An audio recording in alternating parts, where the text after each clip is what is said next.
आता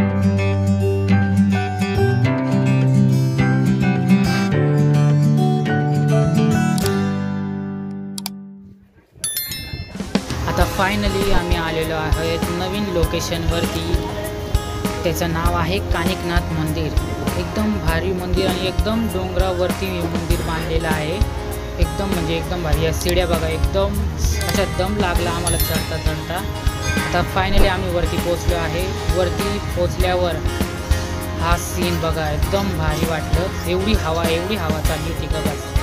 आता खरी मजा याच्या पुढे आहे, तर तुम्ही पूर्ण ब्लॉग नक्कीच बघा। ही आहे गुफा, मंदिरामध्येच गुफा बनलेली आहे। हा छोटासा रस्ता आहे, त्याच्यामधून जायचं। आज मला खूप भीती वाटत होती, पण तरी पण मी गेलो मंदिरामध्ये। गुफामध्ये एवढी मजा आली, एवढं हसलो आम्ही। तुम्ही पूर्ण व्हिडिओ नक्कीच बघा।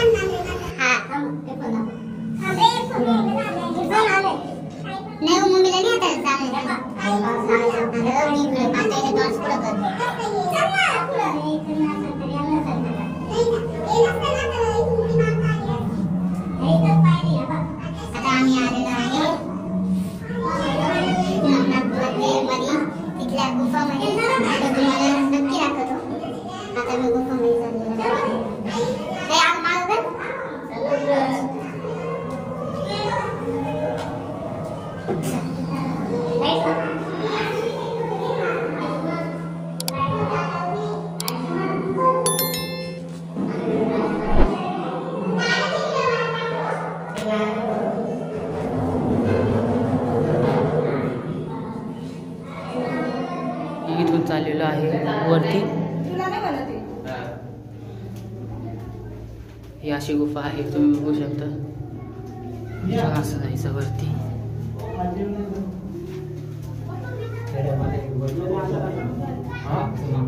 हे आम्ही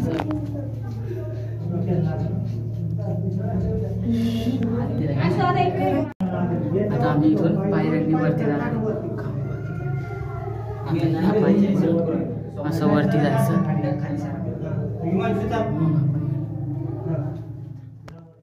आता फायनली आम्ही गुफाच्या बाहेर आलेलो आहे। गुफाच्या बाहेर आल्यावर लगेच त्याला लागूनच हे मंदिर आहे।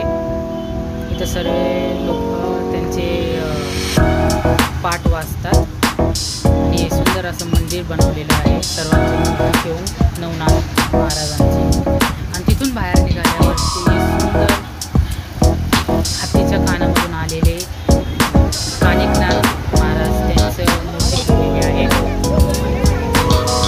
ती सर्वात डोंगराच्या वरती आहे। मी एवढी हवा होती, खूपच मजा आली। आणि सीन तर एवढं भारी सीन, एवढा भारी व्ह्यू बस। त्याच्यानंतर आम्ही खाली बसायला लागलो। एवढ्या पायऱ्या परत खाली उतरून यायच्या। आणि खाली आल्यावर हे सर्व स्टॉल आहे। जेवणाचं काही हॉटेल वगैरे असतं, तिथं आपण हे करू शकतो। आम्ही तिथून आता दुसऱ्या मंदिरात चाललो आहे। मंदिराचं काम चालू होतं। जे लोक राहण्यासाठी येतात त्यांच्यासाठी राहण्यासाठी स्पेस बनवली। त्याच्यानंतर आम्ही मंदिरात पोहोचलो। ही आहे नाथ महाराजांचं मंदिर। आणि हा व्ह्यू एवढा भारी, मला सर्वात जास्त व्ह्यू आवडला, कारण आम्ही सर्वात वरती डोंगराच्या वरती। आणि हे अजून एक मंदिर आहे, ते खाली उतरून जाण्यासाठी। तिथं पण आम्ही गेलो होतो। त्याच्यानंतर आम्ही निघालो घरी। आता आपण भेटू पुढच्या ब्लॉगमध्ये।